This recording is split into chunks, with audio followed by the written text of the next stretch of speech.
Olá! Seja muito bem-vindo e muito bem-vinda ao Posso Tocar! Eu sou a Dani Dezembro, eu sou pianista, sou cantora, sou educadora musical e é aqui no quadro Teoria na Prática, onde a gente estuda os diferentes assuntos da teoria, os conteúdos teóricos, para que eles saiam logo do papel e entrem na tua mão, para te fazer evoluir, crescer na música e aprender repertórios mais avançados, num tempo 10 vezes mais rápido, em qualquer que seja o teu instrumento. E por isso, o tema da nossa conversa aqui no Teoria na Prática hoje vai ser o seguinte: como que as lacunas rítmicas cobram o seu preço?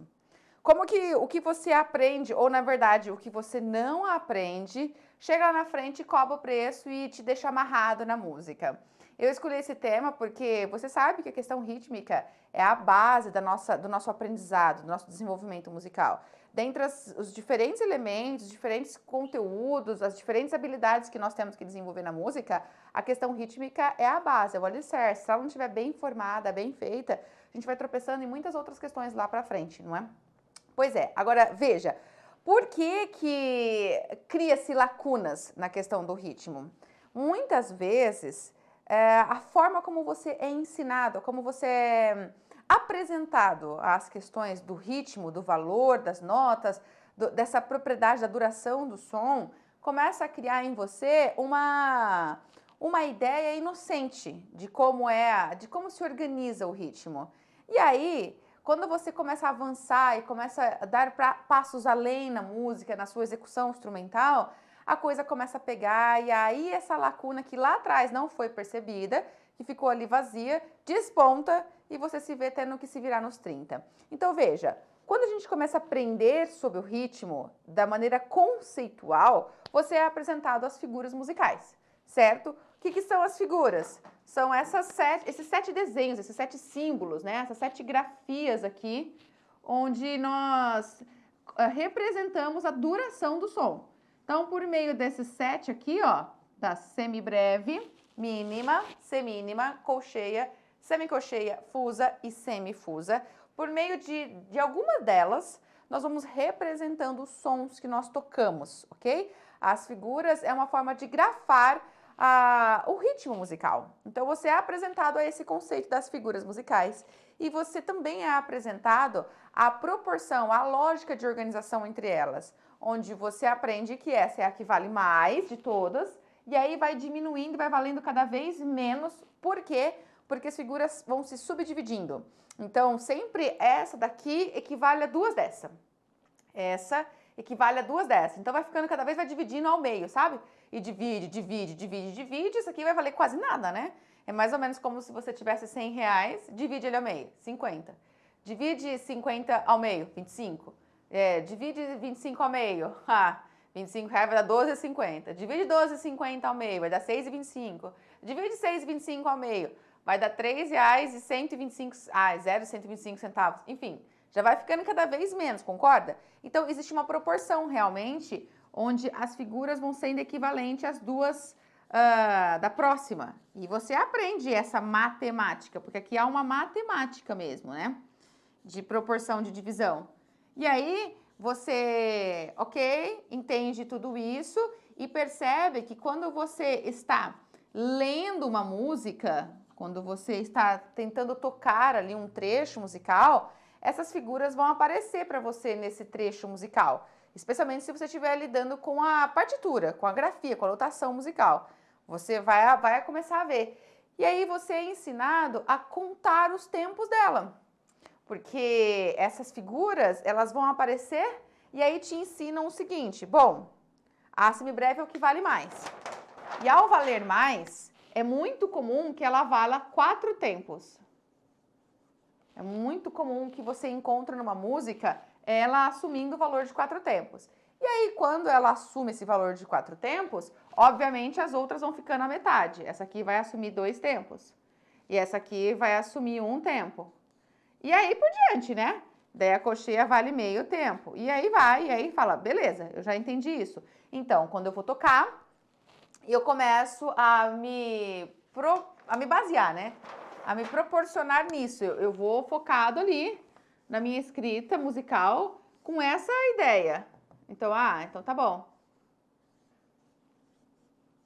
E aí eu vou me direcionando aqui, né? Ó, por exemplo, eu tô fazendo um trechinho aqui, né? Vamos supor que fosse assim, né? Já dei uma viajada aqui, na verdade essa haste tinha que estar pra cima, né? Left e left, né? Mas vamos manter a ideia de que não é isso, vai. Vamos manter a ideia de que tem uma segunda voz aqui. E aí tem uma haste aqui dessa segunda voz e essa aqui fica mantida ainda pra baixo, tá? Bom, enfim.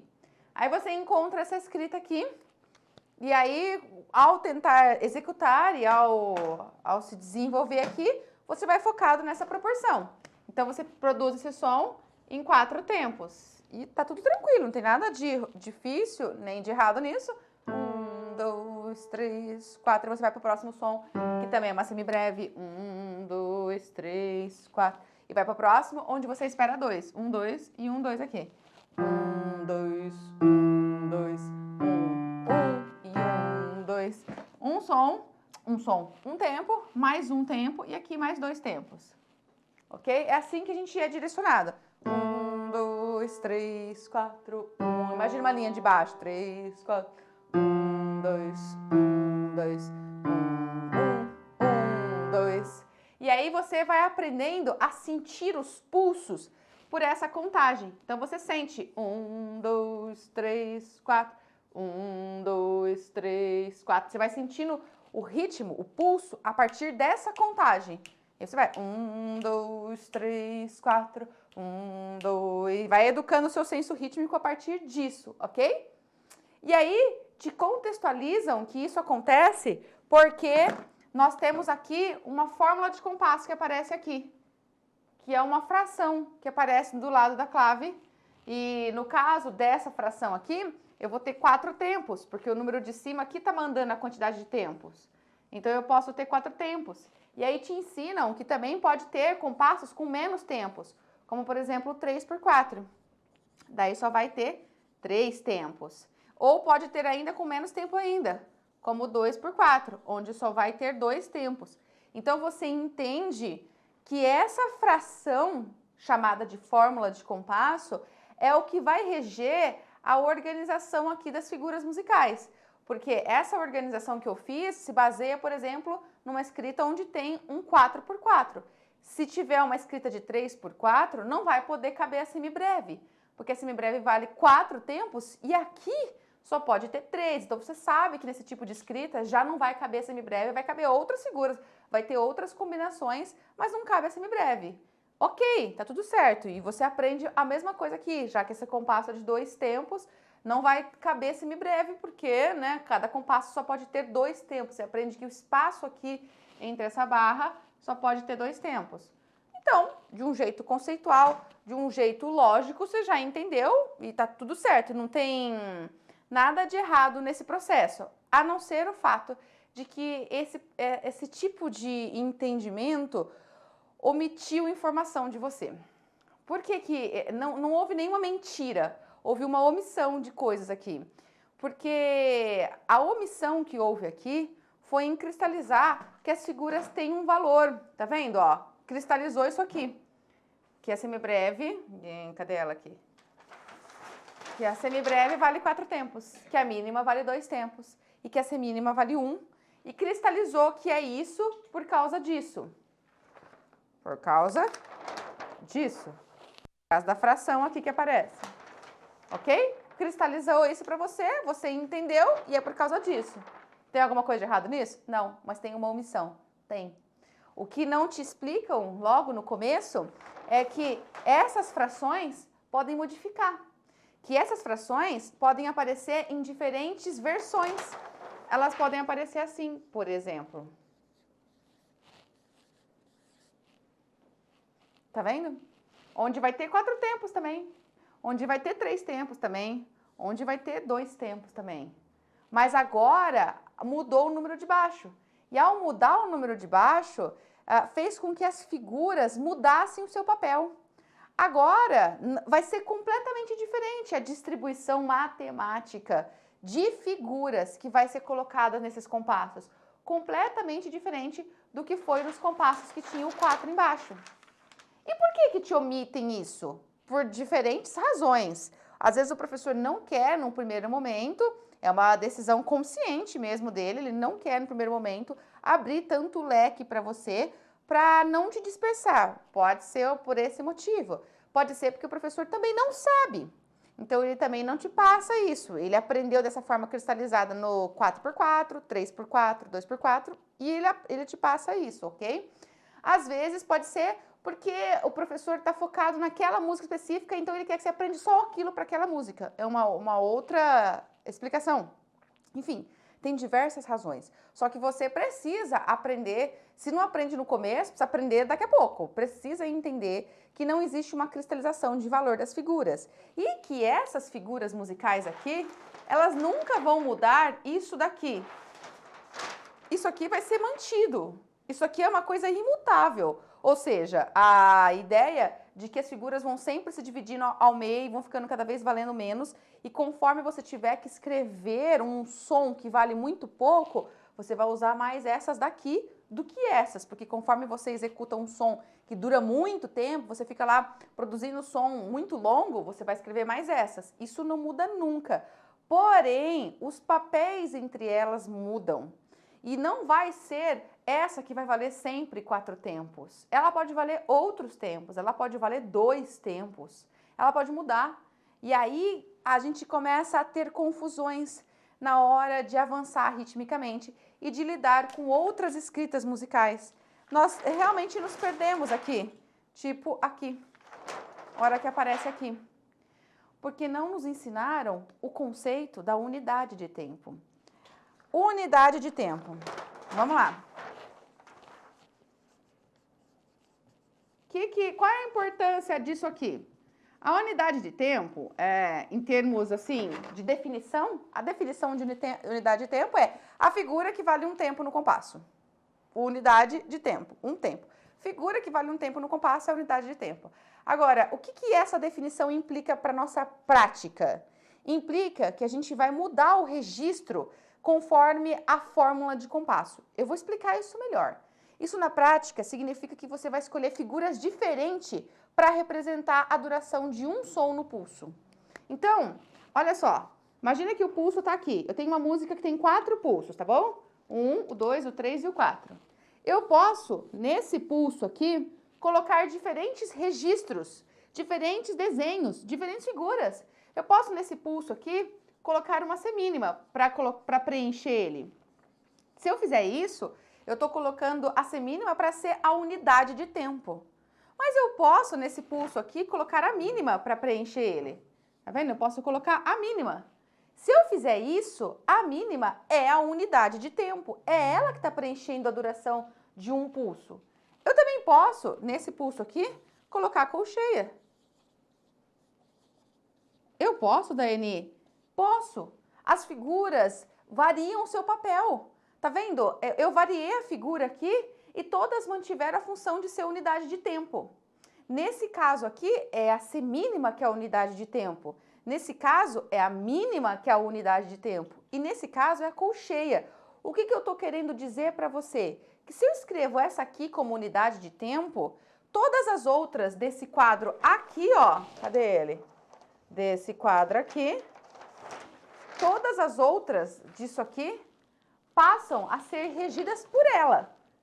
Então, se eu escrevo ela como a figura que vai preencher o tempo, eu estabeleço que ela é a regente, digamos assim. Ela é o maestro ali, ela é a maestrina que vai conduzir quem são as outras figuras que eu posso colocar matematicamente ali. É tudo a partir dessa. Ou seja, presta bem atenção. Se eu estou colocando a semínima para ser o preenchimento do pulso, eu posso substituir matematicamente por 2 colcheias. Porque a semínima equivale a 2 colcheias. Então, eu estou fazendo uma proporção em relação à semínima. Eu também posso substituir por uma pausa de colcheia com outra colcheia. Porque é a mesma coisa que isso. E aí, o valor da pausa com a figura, no caso de 2 colcheias, em pausa e em figura, é equivalente a uma semínima. Eu também posso fazer isso daqui para preencher aqui o pulso. Por quê? Porque matematicamente, isso aqui, 2 semicolcheias, são equivalentes a uma colcheia. E essa colcheia com essa daqui equivale a uma semínima, que era o que estava preenchendo aqui o pulso. E eu posso colocar uma semínima aqui, ó, em forma de pausa. Então, eu crio uma matemática de distribuição de notas no pulso a partir da regência da semínima. Eu estou adotando esse termo regência só para tentar deixar claro ó, aquele, digamos, vamos dizer, um termo melhor talvez é o gerente da situação ali, é o que está controlando a situação. O gerente aqui, a gerente, né, é a semínima. Mas, se eu estou falando da gerente ser a mínima, como que eu fiz aqui agora há pouco, peraí. Se eu estou falando da mínima ser a gerente, então as minhas subdivisões aqui vão todas em função dela. Se eu posso colocar uma mínima aqui apenas, eu vou fazer subdivisões matemáticas onde preencha-se a mesma coisa, o valor equivalente a uma mínima. Ou seja, se eu quiser dividir em 2, eu posso colocar 2 semínimas. Porque 2 semínimas são equivalentes a uma mínima. Aqui, eu posso também dividir, por exemplo, em uma semínima e 2 colcheias. Por quê? Porque 2 colcheias são equivalentes a uma semínima. Essa semínima com essa dá a mínima que seria aqui. Posso fazer isso. Eu também posso fazer uma subdivisão em 4 colcheias. Por quê? Porque cada 2 colcheias dá uma semínima, cada semínima dá uma mínima, que seria equivalente ali. Eu posso também colocar a própria mínima aqui. Porque a mínima é a que preenche o pulso. Ela é a unidade de tempo, é ela que preenche o pulso. Então, se você começar a comparar, conforme eu mudo a gerente aqui da história, você percebe que os papéis das figuras mudam. Aqui a colcheia só cabia 2. Nesse caso, a colcheia cabe 4. Tá vendo? Como relativiza os papéis de uma mesma figura? Eu não posso cristalizar que a colcheia sempre vale meio, que nem aqui, né, ó. A colcheia sempre vale meio. Porque se eu entendo que ela sempre vale meio, eu vou sempre colocar meio mais meio, 2 dela. Eu vou sempre valer isso aqui, ó, meio mais meio, para dar um tempo. Não, nesse caso aqui, eu preciso ter 4, ou seja, nesse caso aqui, ela não vale meio, ela vale 0,25. Ela vale 1/4 do tempo. As figuras mudam o seu papel de acordo com quem estiver regendo, quem estiver gerenciando esse preenchimento do pulso. Então, conforme eu mudo a unidade de tempo, a matemática da escrita muda e ela vai em função de quem está na unidade de tempo. Agora, é você, músico, é você, intérprete, que muda essa unidade de tempo? Não. Quem que muda essa unidade de tempo? O compositor, na hora que ele cria a música dele. Ele escolhe quem vai ser a gerente rítmica aí. E a partir dessa gerente, ele vai determinar quais são as próximas figuras que vai usar em cada pulso. E como que ele muda? E ele mostra para você que ele mudou a unidade de tempo? Mudando o denominador das fórmulas de compasso. Aqui é uma fórmula de compasso que tem 4 tempos. Mas é um 4x4. Aqui é uma fórmula de compasso que também tem 4 tempos. Mas é um 4x2. Aqui é uma fórmula de compasso que tem 4 tempos. Mas é um 4x8. O denominador da fórmula é o indicativo de qual figura vai ser essa unidade de tempo. Como, Daiane? Como posso saber? Porque existe uma convenção, existe uma associação. O número que põe embaixo indica essa figura. Então, você precisa memorizar essa associação. Você precisa saber que se colocar o número 1, o 2, o 4, o 8, o 16, o 32 ou o 64, o número que for colocado vai ser uma figura que vai assumir a unidade de tempo. E aí, essa é a correspondência, ó, de figuras que assumem a função de unidade de tempo. Então, está o 4 embaixo? O 4 indica que a semínima vai ser a unidade de tempo. Está o 2 embaixo? Indica que é a mínima. Está o 8 embaixo? Indica que é a colcheia. E uma vez que você já entendeu logicamente isso, você fala, ah, então, isso implica que a minha forma de ler uma mesma figura, como por exemplo nesse caso, a colcheia, muda completamente de acordo com o denominador da fórmula. Porque a minha colcheia aqui vai ser lida de um jeito completamente diferente aqui. E é a colcheia do mesmo jeito, é o desenho de colcheia. Mas a forma de ler de sentir o ritmo vai ser totalmente diferente, porque a proporção que ela está tendo aqui é completamente diferente da proporção que está aqui. Por quê, Daiane? Porque você tem que entender que o pulso, ele é um espaço de tempo. Então, se eu estou falando uma música que tem 4 pulsos, eu tenho 4 espaços aqui de tempo. E esse espaço, ele vai ser preenchido por um som, por nenhum som, se for pausa, por 2 sons, por 3 sons, por 4 sons. Ele vai ter um preenchimento de sons dentro de cada pulso. E esse preenchimento faz com que você tenha que sentir uma divisão desse espaço de tempo. Aqui, a divisão era de colocar 2 sons no pulso. Aqui é de colocar 4. Então, o espaço de tempo é o mesmo, mas eu tenho que colocar e preencher com 2 ou eu tenho que preencher com 4. O que eu quero dizer para você? É como se eu tivesse uma carteira, 2 carteiras, tá? E numa carteira eu coloquei 2 notas de R$50 e na outra carteira eu coloquei um montante, sei lá, vamos supor que existisse, né? 4 notas de R$25. Aqui não existe nota de 25, mas vamos supor que eu coloquei. É a carteira. Uma eu preenchi com 2 notas de R$50, a outra eu preenchi com 4 notas de 25. Você concorda que a carteira que eu preenchi com 4 notas de 25 ficou um pouquinho mais cheia do que essa aqui, né? Essa aqui só tinha 2 notas, essa aqui tem 4. A carteira é a mesma. Você, na hora de executar esse som, vai fazer diferente. A divisão rítmica para colocar 2 sons num pulso é diferente da divisão para colocar 4. Você vai ter que acelerar. Isso aqui vai ser rápido que essa. Por quê? Se eu tenho um pulso aqui, assim, esse é o pulso. Eu tenho que preencher esse pulso aqui com 2 sons. E aqui eu tenho que preencher com 4. E aí que vem aquelas questões que você já viu eu fazendo vídeos aqui, onde eu falo do tati, do tatutito, que são silabações que eu trago, que eu proponho, para você poder vivenciar essa questão de dividir o pulso. Então, se tem 2, você vai fazer tati, tati, tati, tati. Você toca assim, tati, tati, tati, tati, tati. Se tem 4, tatutito, tatuti. O pulso é o mesmo. Mas agora você vai sentir 4 sons dentro dele. 1, 2, 3, 4. 1, 2, 3, 4. 1, 2, 3, 4. 1, 2, 3, 4. 1. E você não está mais contando tempos. Nesse caso, você saiu fora dessa contagem aqui, ó. Sabe essa contagem que você ficava fazendo? De ficar sentindo o pulso pela contagem? Você não está sentindo o pulso pelo número 1, o 2, o 3, o 4. Não, você está olhando o pulso e vendo sons dentro dele.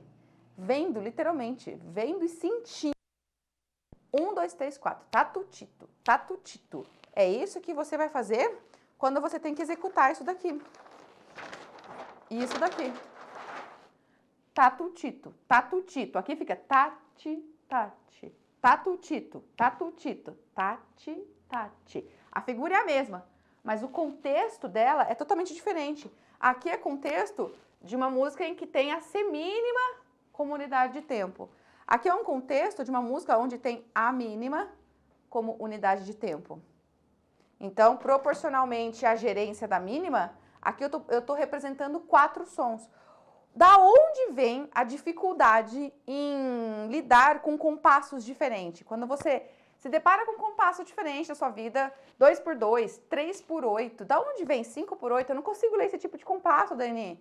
Da onde vem essa dificuldade? Vem justamente de estar associando a figura com um valor único para ela. A figura não tem um valor único. O que você deveria ter é a capacidade de entender que aquela figura está representando uma divisão do pulso. Divisão em quantos sons? Porque a partir do momento que você enxerga essa divisão do pulso em alguns sons, pode ser em 2 sons, em 3, em 4, em 5, e você ensinou o seu corpo a saber produzir o som dessa divisão de pulso, dividiu na quantidade ali, e você consegue trazer qual é o som, qual é a resposta sonora para essa quantidade de proporção de figuras que está dentro do pulso, pronto, não tem mais dificuldade. Porque você aprendeu que tem que dividir aqui em 4, ou que tem que dividir esse pulso em 2. Então, a dificuldade está justamente em não conseguir, ou melhor, em não ter sido ensinada a enxergar que aquela escrita, ela está apenas representando uma divisão interna do pulso. E essas escritas nós vamos treinando conforme a gente vai aprimorando as células rítmicas. O que é uma célula rítmica? É a divisão interna do pulso. Eu divido o pulso em sons. E aí existem diferentes combinações de divisão do pulso. Você vai aprendendo cada um deles. Agora, existe uma outra questão para a gente pensar também. Quando você está tocando, e aí de repente você percebe que você não tem firmeza rítmica, você vai fazer um acompanhamento para alguém, está tocando e acompanhando um outro músico, um outro cantor, ou você mesmo durante a sua performance solo começa a perder o ritmo, você não consegue manter uma firmeza rítmica. O que está acontecendo nesse caso? É um outro olhar para a questão da vivência rítmica. Quando você não consegue ter essa firmeza da manutenção do que você está fazendo, e quando o ritmo começa a fugir da sua mão, é porque você não está com uma capacidade ao inverso desta que eu falei, de enxergar a matemática dos pulsos e ler. Na verdade, quando você está tocando, você não está olhando uma escrita, você está tocando. O que você teria que ter é a capacidade de inversa, escutar um som e produzir uma imagem mental daquele som. Produzir uma imagem matemática daquele som, rítmica, de quantas notas você está fazendo naquele pulso. Então, é uma capacidade ao contrário. Quando nós estamos lendo, a gente vê uma escrita de divisão, uma escrita matemática ali, de registro de notas no pulso, e a gente produz o som. Quando nós estamos tocando, é o contrário que a gente tem que ter. A gente tem que ter a clareza de ver o que a gente está tocando. Quantos sons nós estamos fazendo. E nem sempre nós somos treinados a isso. Nem sempre nós desenvolvemos essa capacidade perceptiva. E, por exemplo, quando você está lidando com diferentes gêneros musicais, imagina que você está fazendo um acompanhamento num gênero musical específico e depois você começa a ter que fazer um acompanhamento em outro gênero musical. E às vezes te ensinam esses gêneros musicais por imitação, né? Ó, faz assim a batida, faz assim que você vai acompanhar e tá fazendo a levada. Ah, sei lá, tá fazendo a levada de um baião, tá fazendo a levada de um samba, tá fazendo a levada de um rock. E aí você aprende, só que você vai ficando com dificuldade de manter essa levada, porque você não enxerga dentro do pulso que tá rolando como que essa levada está sendo montada. Uns exemplos para ficar claro, veja, ó. Imagina, eu tenho aqui para dividir vocês, ó. Imagina que você está fazendo uma marcha. E aí, a escrita da marcha, ela pode ser representada assim, ó. Imagina aqui, um 2x4.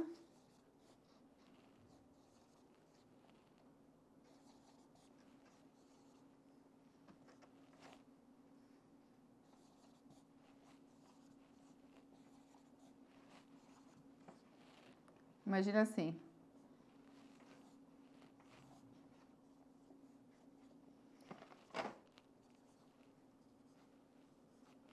Isso aqui. Por que eu tô falando essa escrita aqui, ó? A marcha vai ter dois pulsos. Então, tem dois pulsos. Pulso 1, pulso 2. Pulso 1, pulso 1, 2. 1, 2. Pulsos. Pulso 1, pulso 2. O 1 e o 2. E esse pulso, ele é preenchido internamente. Então, aqui tem uma escrita onde você estaria fazendo um baixo em cada pulso. E aí você tem que perceber isso. Eu estou fazendo um baixo no 1 e no 2. Um som aqui. Mas, ao mesmo tempo, eu estou fazendo um som aqui, ó, que vem depois do baixo. Tá vendo? Que tá aqui, ó. Depois do baixo. Eu faço o baixo primeiro e depois isso aqui. Sempre assim, eu baixo primeiro e depois esse outro som aqui. Esse som tá caindo no contratempo. Tá caindo depois, fora da cabeça do baixo. Se ele tá caindo no contratempo, é porque eu estou dividindo o pulso em duas partes. Tem uma célula de divisão em duas partes. Eu teria que estar sentindo essa divisão desse pulso em tati, tati, onde eu não executo tá. Então, ti, ti. Mas tem um som aqui, ó. Tati, tati. Eu não faço esse tá. Ti, ti. Então, tati, tati. Porém, ao mesmo tempo que eu não faço esse som aqui, eu tô fazendo um baixo que cai. Então, se eu associar esse com esse, eu ainda vou sentir um tati rítmico. Tati, tati. Lógico que esse tá dura até aqui, né? Tati, tati. E aí eu conseguiria acompanhar o que eu tô fazendo. Tati, tati, tati, tati, tati. Ó, tati, tati, tati, tati, tati. Acontece que você tem que ser capaz e tem que ser treinado para ouvir uma escrita, para ouvir um ritmo e saber encontrar a proporção de divisão dele no pulso. Então, 1, 2, 1, 2, 1, 2. Se o meu pulso é esse aqui, eu tenho que sentir esse 1, 2, 1, 2, 1, 2, 1, 2, 1, 2, 1, 2. E aí eu tenho que enxergar. Aqui eu coloquei a escrita para você sentir. Mas depois você tem que fazer o processo inverso, de fechar seus olhos, não ficar vendo a escrita. Sentir esse tati, tati, tati, tati. E aí, quando você tem essa clareza dessa divisão, desse pulso, dessa forma, fica tranquilo em você não perder a regularidade, porque você vai acompanhando. Tati, tati, tati, tati. Você fica pensando nisso enquanto você toca. Tati, tati, tati, tati, tati, tati, tati. Você fica sentindo o pulso e vai lá no teu acompanhamento, não se perde na batida. Você não começa a fazer tati, tati, tati, tati, tati, tati. Opa, ai, tati, tati. Não, você fica consciente. Você torna o processo consciente. Vamos supor que você está fazendo uma outra levada. Vai, ó. Um frevo. Separei aqui o frevo. Uma levada de frevo aqui para você, ó.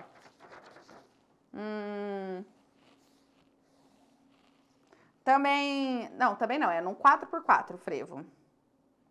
Eu vou fazer 2 linhas porque é um pouquinho mais longo aqui a escrita rítmica do frevo. Então, o frevo é assim. Aqui, aqui e aqui. E de novo aqui. Ah, na verdade é igual. Só vou mudar o acorde aqui na hora de executar. Mas é igual a linha rítmica, ó. Essa seria a clave musical do frevo, né? E aí o baixo é assim.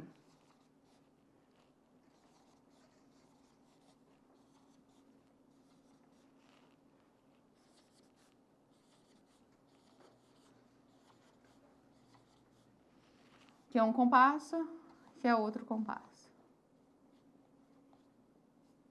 Tá. Então aqui, ó. Pensa. Se você estivesse tocando um frevo, você ia ver que o frevo está assim, né, ó.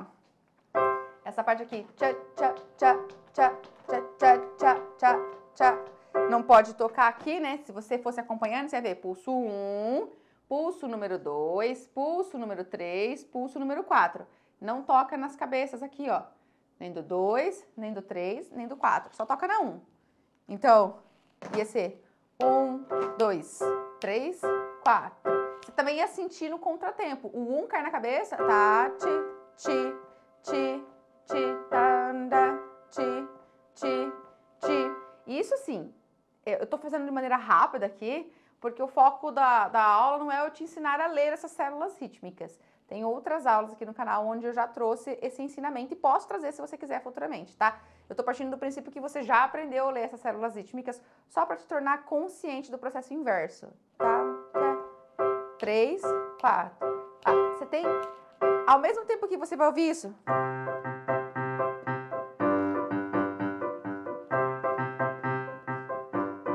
só que rápido, né?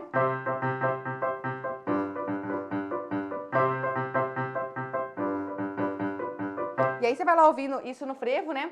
Mais rápido. E aí você tá tocando isso, você vai perceber, caramba, eu tô fazendo uma linha sempre de ter 2 divisões de pulso. 1, 2, 3, 4. E no contra. Claro que se você precisar fazer isso, quando você tá tocando, você vai ter que dar uma desacelerada, você vai parar. Porque toda vez que nós estamos tocando, o nosso processo é inconsciente. Quando nós estamos tocando, está no automatismo. Se você vai puxar para a consciência, para refletir sobre o que está fazendo, esse puxar para a consciência faz com que você tenha que frear a velocidade. É normal. Tudo bem, você freia para poder refletir sobre o processo. Você fala, tchan, tchan, tá, tô fazendo contratempo. Pam, pá, contratempo, contratempo. Na cabeça, contratempo, contratempo. Mais devagar, ó. Na cabeça, contratempo, contratempo. Na cabeça, contratempo, contratempo. Na cabeça, contratempo, contratempo. E ao mesmo tempo, se você estiver fazendo essa escrita onde você toca essa baixaria junto, se o seu instrumento permite, se você não está fazendo apenas essa linha, você vai perceber que nas cabeças tem um baixo rolando. Então, ao mesmo tempo que você percebia um swing sempre no contratempo aqui, ó, tá vendo? Tem rolando um baixo na cabeça do pulso. Então, existe um diálogo entre o baixo e o contratempo. E aí você percebe isso. 1, 2, 3, 4. Então, pá, pá, 2, 3, 4. Pá, pá, 2, 3, 4. Pá, pá, pá, pá. E aí você vai percebendo isso e fala, ah, entendi. E tem até uma variação aqui que o pulso 2 é dividido, né? Ele tem 2 no pulso 2. Então, pá, pá, pá, pá, pá, pá, pá, pá.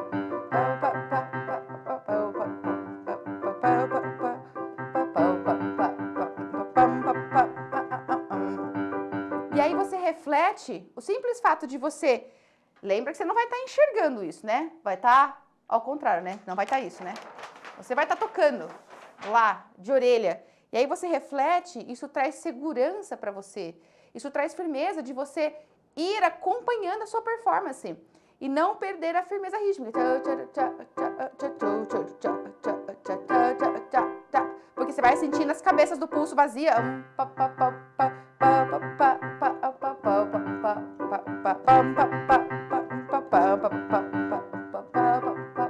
Enfim, entende o que eu tô falando?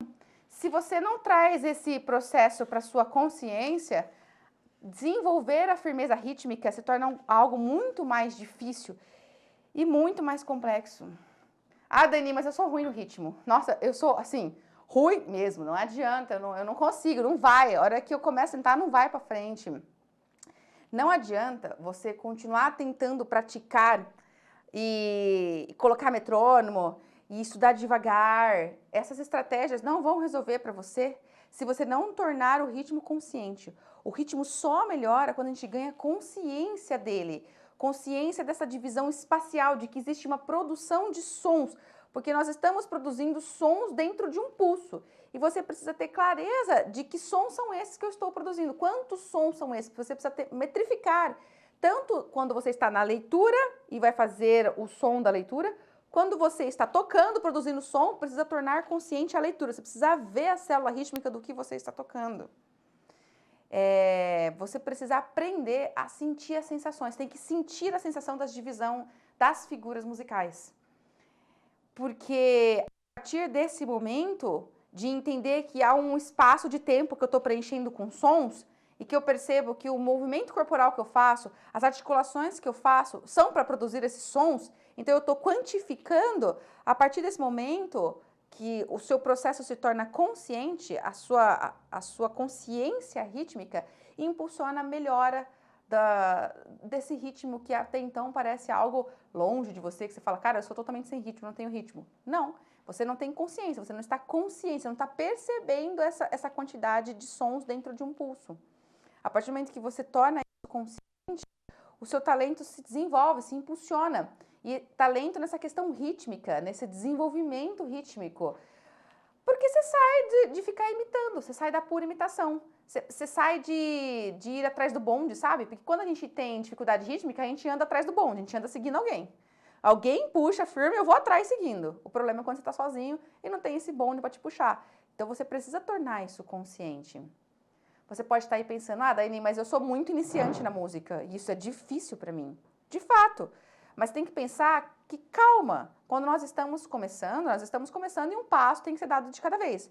Um passo de cada vez. A questão é o seguinte, se você é iniciante e já começou pelo caminho correto, pelo entendimento correto, pelo entendimento adequado de enxergar, de entender essas figuras musicais como figuras que podem assumir posições e funções diferentes, que figuras que não têm o mesmo valor sempre, a mesma duração sempre, o mesmo uso sempre. Se você já está tendo essa clareza, você já começou por um caminho que vai muito mais rápido, muito mais fluido.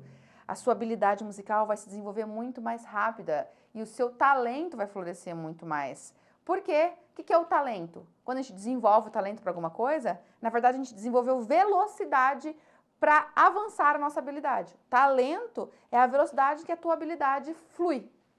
Quanto mais habilidoso você é de forma rápida, mais talentoso você é. Agora, isso a gente constrói. O talento vem a partir de treinamento, vem a partir de dedicação e vem a partir de uma orientação correta. E aí você se dedica, você vai construindo, você vai aumentando a velocidade com que você pega essas coisas, você vai desenvolvendo maior talento. Entendeu? Ah, Dani, mas ó, na boa, eu não gosto de estudar música formalmente, eu gosto de tocar, e assim, tocar de ouvido mesmo. Eu toco pra mim, sabe? Eu quero me divertir tocando, eu quero divertir no sentido assim, de sentir prazer, de se realizar, sabe? Eu quero me realizar tocando, é só isso que eu quero, Dani.